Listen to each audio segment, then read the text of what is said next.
Bapak Ibu dimanapun Bapak Ibu berada, terimalah salam di dalam Dharma. Namo Sang Hyang Adibudaya, Namo Buddhaya. Kembali kami akan menyampaikan teori Dhamma yang diberi judul Agama dan Bahasa. Teori Dhamma ini pernah ditulis oleh seorang Romo, yaitu Krisnanda Wijaya Mukti. Akan saya sampaikan, dibikin YouTube. Semoga Bapak Ibu bisa mengerti dan memahami yang akan saya bicarakan ini untuk menambah wawasan Buddha Dhamma Bapak Ibu saudara sekalian.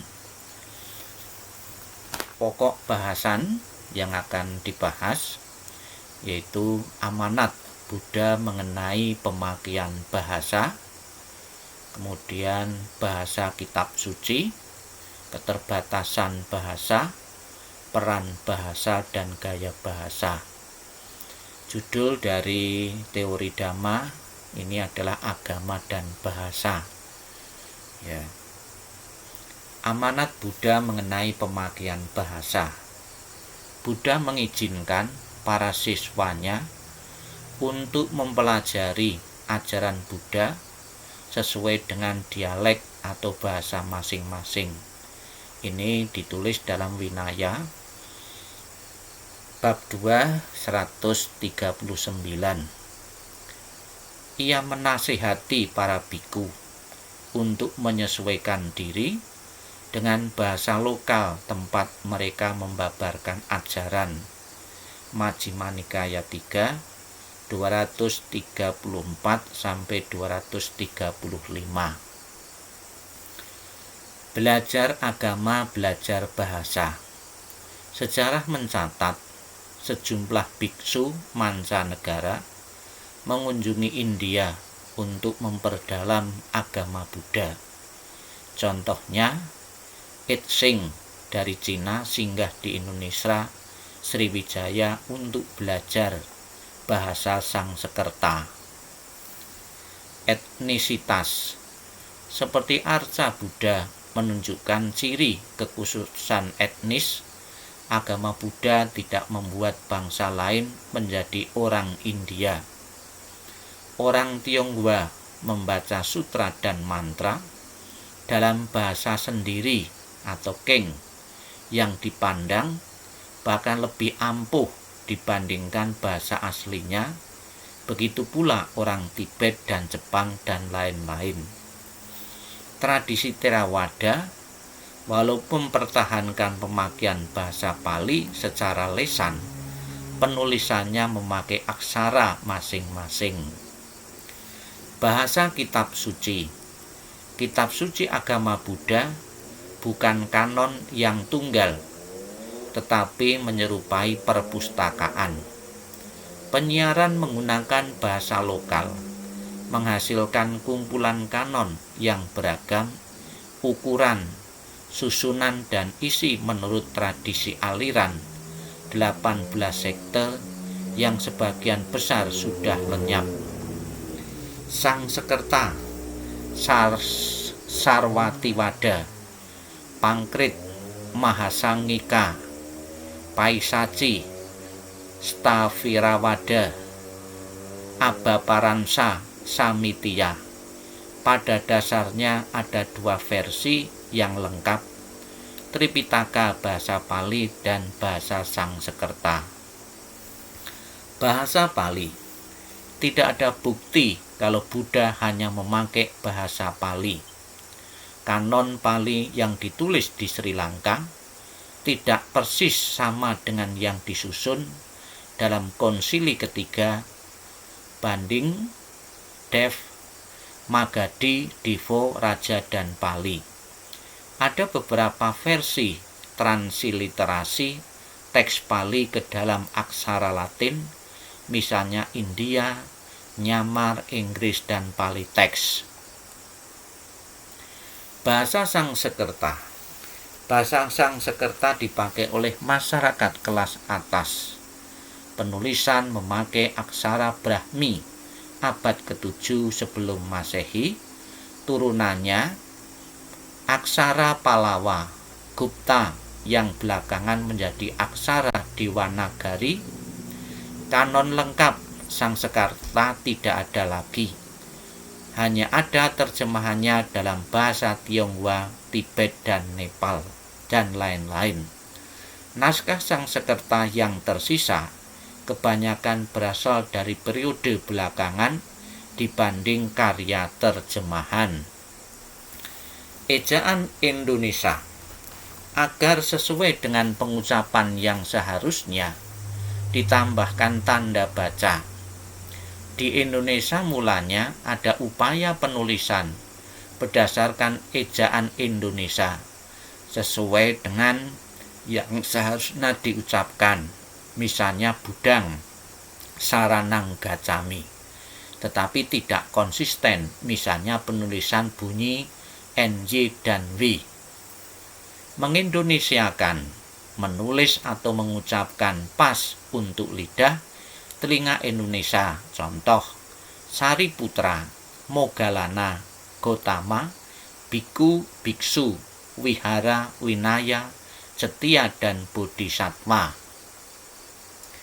Keterbatasan bahasa menciptakan suatu dunia palsu, tidak pernah memadai untuk menjelaskan pengalaman secara tepat. Ada kata-kata yang menimbulkan distorsi, interpretasi, menyangkut persoalan sematik, subjektivitas, perubahan arti, dan situasional. Seluruh bentuk pengalaman yang paling luhur berada di luar jangkauan kata-kata. Paling-paling hanya bisa diindikasikan atau disimbolkan nirwana, kebudaan, dan ketuhanan. Contoh pertanyaan yang tak terjawab. Tanya Wacagota, apa yang terjadi pada seorang arahat setelah meninggal? Jawab Buddha. Pertanyaan itu tidak dapat dipertimbangkan karena kata-kata telahir, tidak telahir, telahir dan tidak telahir, atau bukan telahir dan tidak telahir, tidak berlaku. Jika api padam, apa dapat dinyatakan ke arah mana api itu pergi? Ditulis dalam Majjhima Nikaya 1, 486 sampai 487. Diam pertanda kearifan. Orang yang telah mencapai kebebasan, mustahil ia tidak mengetahui, ia tidak melihat.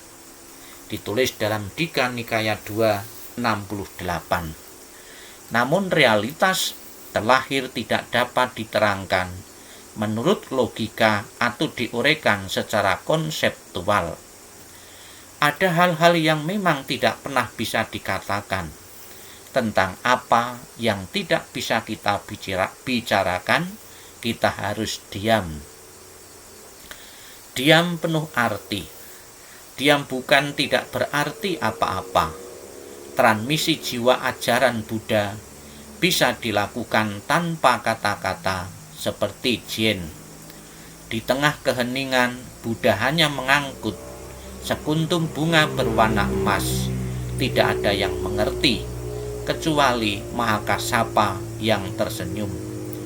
Warisan di luar kitab suci tidak tergantung pada kata-kata dan aksara, langsung mengarah pada pemikiran manusia. Berkata tidak identik dengan berbicara. Bicara banyak, tetapi mungkin tidak mengatakan sesuatu apapun. Yang tinggal diam tanpa bicara mungkin mengatakan banyak hal. Berkata berarti menyingkapkan, menjadikan orang mengerti. Kata-kata, ucapan adalah ilusi, sehingga orang bijak tidak melekat pada kata-kata. Makna lebih penting daripada kata-kata harafiah. Majjhima Nikaya 2, 239. Kata-kata bisa kehilangan arti. Seseorang berkata bahwa ia mencintai wanita yang paling cantik di dunia. Tanyalah, apa ia tahu siapa wanita itu?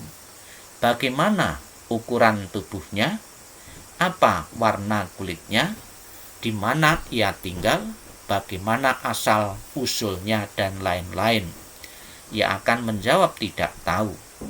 Kesimpulan, apa yang diucapkan tidak mengandung arti apa-apa. Ditulis dalam Dika Nikaya 2 192 sampai 193. Peran bahasa.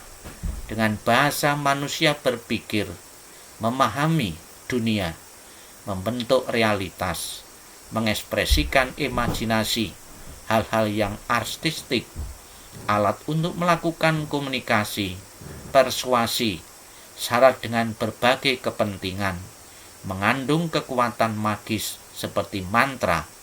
Sebuah nama pun memiliki makna mistis. Pengungkapan kebenaran. Pemahaman bahasa sering penting untuk mencari, mengungkapkan kebenaran. Dalam agama Buddha, bahasa berperan sebagai alat pengenalan, bukan realitas itu sendiri.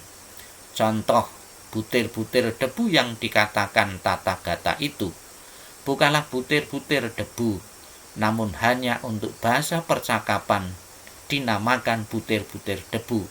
Begitu juga jutaan dunia. Realitas ada dalam pengalaman yang sering tidak terjangkau oleh kata-kata. Gaya bahasa. Bedakan bahasa agama dengan bahasa sains. Bahasa konvensional dalam sutta dan winaya dengan gaya bercerita. Bahasa teknis, impersonal, dan analitis dalam abhidhamma dengan gaya teknis ilmiah. Berdasarkan dua tingkatan realitas, ada dua terminologi, kebenaran relatif dan konvensional, kebenaran mutlak atau paramarta. Metafora. Pemakaian kata-kata bukan dengan arti sebenarnya, melainkan sebagai lukisan berdasarkan persamaan atau perbandingan.